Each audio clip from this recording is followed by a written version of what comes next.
Avant de plonger dans cette histoire incroyable, pensez à vous abonner à la chaîne et à activer la cloche. Ici, chaque récit a quelque chose à dire, et vous ne voudrez pas en manquer un seul. Le hall de l'hôtel 5 étoiles était silencieux, seulement ponctué par le cliquetis des talons sur le marbre brillant. Au centre, un jeune homme à la ceinture noire, arrogant et sûr de lui, observait le concierge d'un air moqueur. Ce dernier, un père célibataire, travaillait là depuis des années, portant sur ses épaules le poids de ses responsabilités et de ses 2 enfants. « Tu crois vraiment pouvoir me suivre ?» lança le ceinture noire avec un sourire provocateur, prêt à défier l'homme en tenue simple pour s'amuser devant les clients. Le concierge soupira, fatigué mais déterminé. Il n'avait pas besoin de gloire, mais protéger sa dignité et montrer que les apparences pouvaient être trompeuses semblait soudain essentiel. Le combat commença, et ce qui s'ensuivit surprit tout le monde, mouvement rapide, esquive parfaite, stratégie et sang-froid.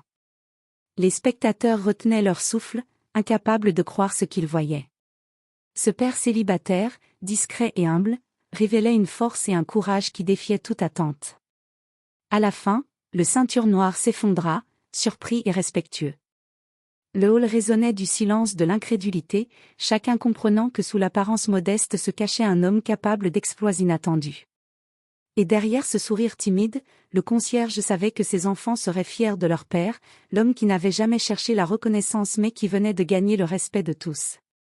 Le concierge, nommé Marc, terminait sa ronde habituelle dans le hall quand une agitation attira son attention. Un jeune homme au regard provocateur venait de pénétrer dans l'hôtel, vêtu d'un kimono impeccable et portant fièrement sa ceinture noire.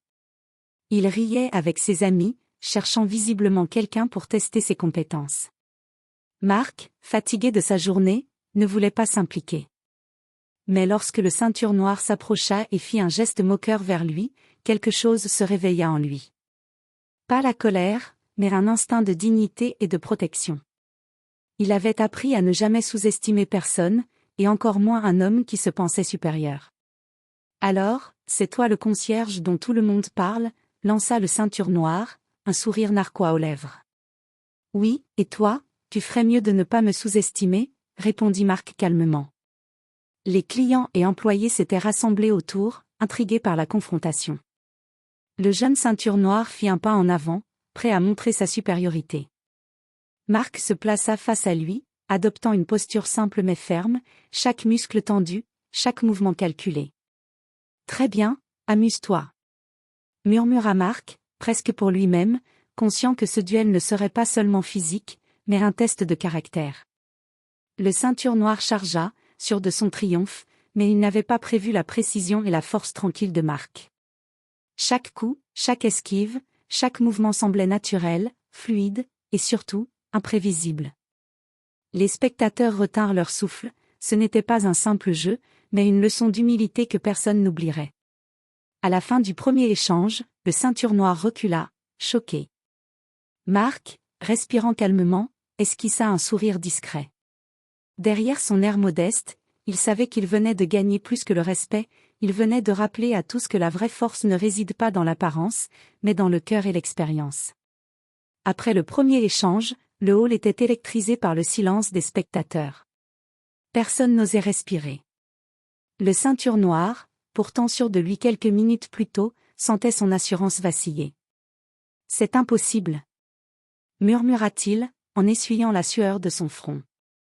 Marc, le père célibataire concierge, resta calme, sa posture toujours ferme mais détendue.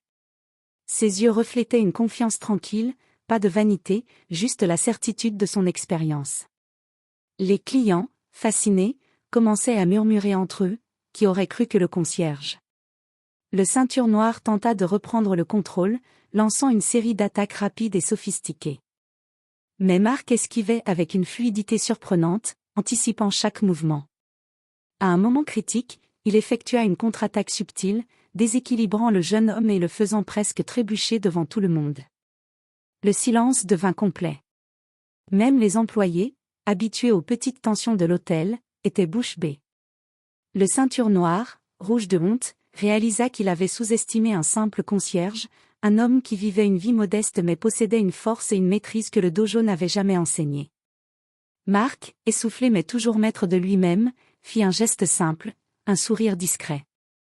Tu vois, la force ne se mesure pas à la couleur de ta ceinture, dit-il calmement, presque comme une leçon. À ce moment-là, le ceinture noire baissa les yeux, incapable de répondre. Ses amis se rapprochèrent, essayant de masquer leur gêne, mais le respect commençait déjà à remplacer l'arrogance. Marc, sans fanfare ni éclat, avait vaincu sans humiliation excessive, laissant le jeune homme face à sa propre arrogance et les spectateurs muets d'admiration. Ce qu'il venait de voir n'était pas seulement un combat physique, mais un rappel brutal que l'humilité et l'expérience surpassent souvent l'apparence et la jeunesse. Le hall était encore rempli du murmure des spectateurs, certains échangeant des regards incrédules, d'autres chuchotant avec admiration. Mais Marc, le père célibataire concierge, reprenait son rôle habituel, comme si rien ne s'était passé. Ses mains, pourtant encore légèrement tremblantes de l'effort, rangeaient les clés et organisaient les chariots de linge avec la même précision que toujours. Le ceinture noire, humilié mais curieux, s'approcha de lui, la respiration haletante. « Attends. Comment est-ce possible ?» demanda-t-il, un mélange de respect et de frustration dans la voix. Marc leva les yeux, le regard doux mais ferme. « Parfois, ce que tu vois n'est qu'une façade. La vraie force vient de la vie que tu as vécue, des épreuves que tu as surmontées, et de ce que tu protèges. » Le jeune homme fronça les sourcils, sans comprendre totalement. Marc s'assit un instant, retirant sa veste pour montrer quelques cicatrices discrètes sur ses bras, souvenirs d'anciens combats, mais aussi de moments où il avait protégé sa famille. « J'ai 2 enfants à la maison. J'ai appris à me battre non pas pour la gloire, mais pour protéger ceux que j'aime. Chaque mouvement, chaque décision, c'est pour eux. » Un silence respectueux tomba sur le hall. Les clients et employés comprenaient enfin que ce qu'ils avaient vu n'était pas un simple duel, mais l'expression d'une vie entière, faite de sacrifices et de courage discret. Le ceinture noire, la tête baissée, sentit pour la première fois une humilité sincère. Je n'avais jamais pensé que quelqu'un comme toi pouvait. » Marc le coupa doucement. « Ne cherche pas à comprendre. Apprends juste que la force n'est pas ce que tu portes autour de ta taille, mais ce que tu portes dans ton cœur. » À cet instant, les enfants de Marc entrèrent dans le hall, ayant suivi leur père après l'école. Leurs yeux s'écarquillèrent en voyant la scène, remplis de fierté et d'admiration. Pour eux, leur père n'était plus seulement un concierge, mais un héros invisible, capable de tenir tête à quiconque osait le sous-estimer. Le ceinture noire recula, silencieux. Il avait appris une leçon qu'aucun dojo ne pourrait jamais lui enseigner, la vraie puissance réside dans la dignité, l'humilité et la protection de ceux que l'on aime. Quelques jours plus tard, une annonce inattendue fit le tour de l'hôtel. Le ceinture noire avait organisé une démonstration publique de ses compétences dans le hall principal, défiant tous ceux qui voulaient le mesurer à nouveau. Beaucoup pensaient que Marc, le concierge discret, resterait en retrait. Mais ce dernier, connaissant l'arrogance de son adversaire et souhaitant protéger sa dignité et celle de sa famille, décida de participer. Le hall se transforma en une scène improvisée. Les clients, employés et même certains journalistes locaux s'étaient rassemblés, captivés par l'histoire qui avait déjà circulé. Le ceinture noire, confiant, fit quelques mouvements rapides, exhibant sa technique parfaite et souriant avec suffisance.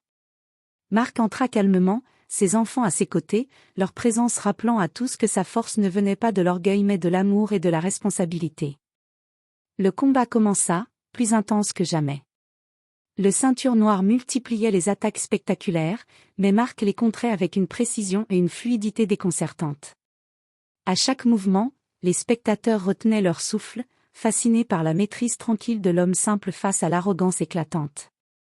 À un moment critique, Marc effectua un mouvement qui surprit tout le monde, il désarma le ceinture noire avec une seule manœuvre subtile mais puissante, le forçant à tomber au sol devant une foule abasourdie.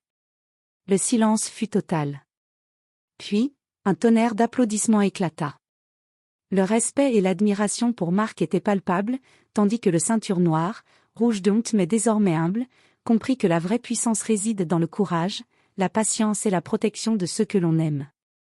Les enfants de Marc coururent vers lui, le serrant dans leurs bras.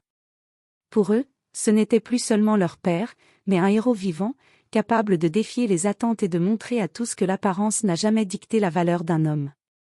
À partir de ce jour, le hall de l'hôtel devint un symbole, un lieu où la vraie force, le respect et l'humilité étaient visibles pour tous.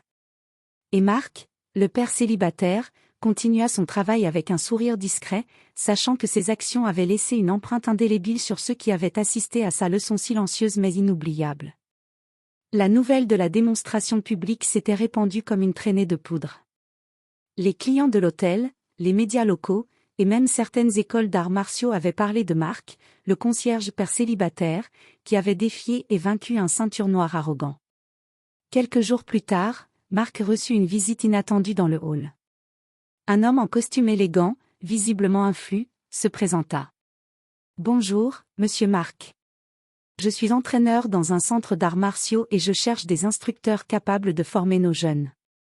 Après avoir vu ce que vous avez accompli, je crois que vous avez un talent rare. » Marc, surpris et un peu embarrassé, secoua la tête. « Je ne suis pas un maître. Je me bats juste pour protéger mes enfants. » Exactement. C'est cette humilité et cette maîtrise qui font de vous quelqu'un de spécial. Vous pourriez inspirer des centaines de jeunes à travers vos expériences. Pendant ce temps, ces enfants observaient la scène avec des yeux écarquillés. Pour eux, leur père n'était plus seulement un héros du hall de l'hôtel, mais quelqu'un dont la force et le courage avaient un impact bien plus grand que ce qu'ils avaient imaginé. Le ceinture noire, qui était également présent, s'approcha timidement. « Je voulais m'excuser, Marc. J'ai été arrogant et stupide. Vous m'avez appris une leçon que je n'oublierai jamais. » Marc lui sourit doucement. « Ce n'est pas la défaite qui compte, mais ce que tu apprends de tes erreurs. » La vie de Marc commença à changer. On le reconnut dans la ville, des jeunes vinrent lui demander des conseils, et même l'hôtel le remercia officiellement pour avoir montré que le courage et la dignité dépassent l'apparence et le statut social. Mais malgré toute cette reconnaissance, Marc resta fidèle à lui-même. Il continua à travailler, à prendre soin de ses enfants, et à vivre avec la modestie qui faisait sa vraie grandeur. Car au final, le vrai triomphe n'était pas dans la gloire publique, mais dans la leçon silencieuse qu'il avait donnée à tous: la force vient de l'amour, du courage et de l'humilité. Quelques semaines après l'incident, l'hôtel était redevenu calme, mais l'impact des événements résonnait encore. Marc, le père célibataire concierge, continuait sa routine quotidienne avec un sourire discret, ses enfants toujours à ses côtés. Mais maintenant, chaque geste, chaque sourire, était empreint d'une admiration silencieuse des clients et du personnel.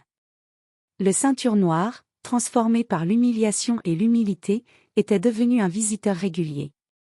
Il venait parfois aider Marc, apprendre de sa sagesse, et même partager ses connaissances dans le respect et l'humilité retrouvés. Ce qui avait commencé comme un défi moqueur était devenu une amitié improbable, fondée sur le respect et la leçon apprise. Un jour, l'homme influent qui avait approché Marc pour le centre d'arts martiaux revint, accompagné de plusieurs jeunes. « Marc, ces jeunes ont besoin d'un mentor, et je sais que vous êtes l'homme qu'il leur faut. Votre courage et votre maîtrise sont un exemple pour eux. » Marc regarda ses enfants jouer dans le hall, leur rire emplissant l'espace, et sentit une fierté douce et profonde. Ce qu'il avait accompli n'était pas seulement une victoire physique, mais un héritage de valeurs, courage, humilité et protection des êtres aimés. Le hall de l'hôtel, témoin silencieux de l'événement, semblait lui aussi participer à ce changement. Les clients souriaient en le croisant, les employés parlaient de lui avec respect, et même ceux qui avaient douté de sa valeur initiale comprenaient désormais qu'un homme ordinaire pouvait accomplir l'extraordinaire. Ce soir-là, alors que le soleil se couchait, Marc ferma doucement les yeux un instant. Il savait que sa vie resterait simple, mais que son impact serait durable. Ses enfants grandiraient avec l'exemple de leur père courageux, et même le ceinture noire avait appris une leçon qu'il n'oublierait jamais. Et dans le silence du hall, une vérité s'imposa: la véritable grandeur ne se mesure pas à la force, à l'apparence ou au statut, mais à l'amour, la détermination et la dignité que l'on porte en soi. Marc, humble mais héroïque, avait écrit son histoire dans le cœur de tous ceux qui avaient assisté à son courage. Et pour ses enfants, il resterait toujours l'homme capable de tout, simplement parce qu'il aimait et protégeait ceux qui comptaient pour lui.